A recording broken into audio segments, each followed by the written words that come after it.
Consistent with the government's relentless anti-corruption campaign, the Cagayan Economic Zone Authority Board made a decision to scuttle and destroy a total of 855 used vehicles, among them luxury cars that had been shipped through Port Irene, in defiance a government ban of their importation.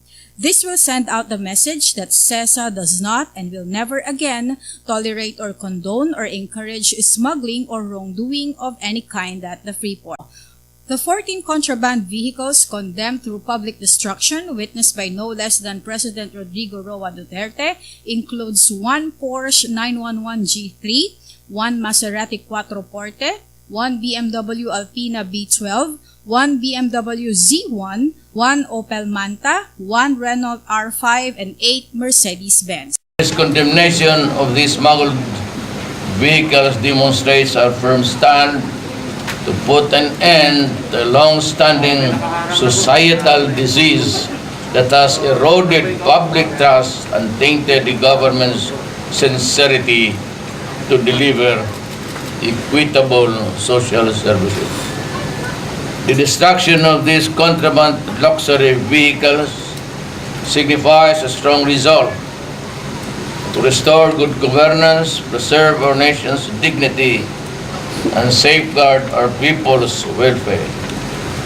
I reiterate that I will never tolerate smuggling and all forms of irregularities in our ports, especially in our reports.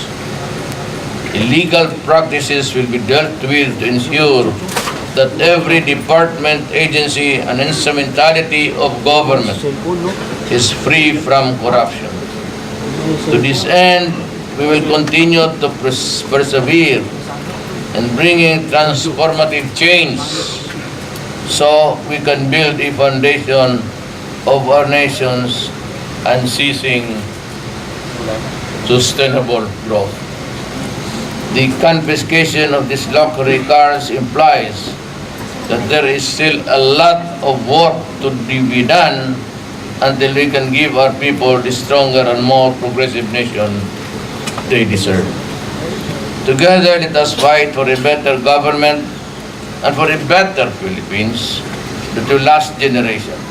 This will be our most important legacy as public servants and as the Filipinos.